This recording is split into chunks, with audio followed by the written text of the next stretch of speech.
কখনো শ্রমিক কখনো মালিকপক্ষ এক মজুরি ইস্যুতেই কিছুদিন পর পর দুপক্ষের পাল্টাপাল্টি কর্মসূচিতে অচল হয়ে পড়ছে নৌখাত। কেননা দুপক্ষই অনড় তাদের যুক্তিতে, ফলে গেল ৮ মাসে তাদের কয়েক দফা ধর্মঘটে বিপুল ক্ষতির মুখে এই খাত। তাতে সবচেয়ে বেশি ক্ষতির মুখে আমদানি বাণিজ্য, কারণ নৌ ধর্মঘট মানে আমদানি পণ্য খালাসে অচল অবস্থা। তাই এই সংকটের স্থায়ী সমাধান চেয়েছেন ব্যবসায়ীরা। কর্মবিরতি বা ধর্মঘটে অচল করে দেয়া যেন এখন নিয়মিত নৌখাতে।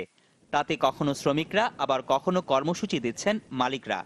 গেল ৮ মাসে এমন কর্মসূচি এসেছে ৩ বার। তাতে ১ মাসেরও বেশি অচল থাকে নৌ বাণিজ্য। এমন পাল্টাপাল্টি কর্মসূচির কারণ শ্রমিকদের বর্ধিত মজুরির দাবি।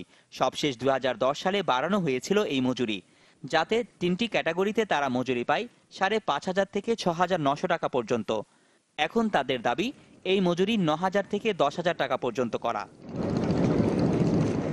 এ নিয়ে সরকার কয়েকবার মধ্যস্থতা করলেও সমস্যার সুরাহা হচ্ছে না, কেননা এই দাবি মানতে রাজি নন মালিকরা। এ নিয়ে পাল্টাপাল্টি যুক্তি আছে দুপক্ষের।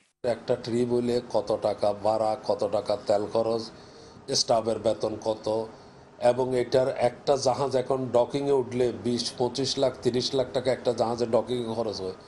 সব মিলাইয়া যদি তাদেরকে অনেকবার বোঝানো হয়েছে, দেখানো হয়েছে কি থাকে। ১০,০০০ টাকার যে বেতনের হিসাব আসছে অতি নগণ্য। সর্বোচ্চ একটি জাহাজ থেকে বেশি দিতে হলে ৩০ থেকে ৩৫,০০০ বা ৪০,০০০ টাকা বেশি দিতে হবে। এটা তারা ৩ গুণ ভাড়াও বাড়াইছে এবং তেলের দামও সরকার কমাইছে। লস হওয়ার কোনো কারণ নাই। কিন্তু দুপক্ষের এই অনড় অবস্থান মারাত্মক সংকটে ফেলছে আমদানি রপ্তানি বাণিজ্যকে। কেননা নৌখাত একদিন অচল থাকলেই ক্ষতি ছাড়িয়ে যাচ্ছে কোটি টাকা। তা নিয়ে চরম বিরক্ত ব্যবসায়ীরা।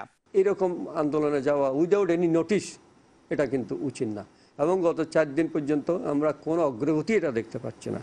এইভাবে কিন্তু একটা জিনিস চলা উচিত না, চলতে দেওয়া যায় না। ব্যবসায়ীদেরকে যদি আমরা সবসময় যদি প্রতিনিয়ত ওনাদের কাছে জিম্মি থাকি, তাহলে তো এটা কোনো কথা হলো না। তো এই টোটাল বিষয়টাকে নিয়ে সরকারকে উদ্যোগ এমনভাবে নিতে হবে যেন ব্যবসায়ীদের ক্ষতি না হয়, মালিকদের ক্ষতি না হয়, এবং আমাদের শ্রমিক বেড়াও যেন ওনাদের ন্যায্য পাওনা পায়। সংকটের স্থায়ী সমাধানে সরকারকে কঠোর হওয়ার পরামর্শ দিয়েছেন বারবার ক্ষতির শিকার এই ব্যবসায়ীরা। রনি দত্ত, চ্যানেল 24, চট্টগ্রাম।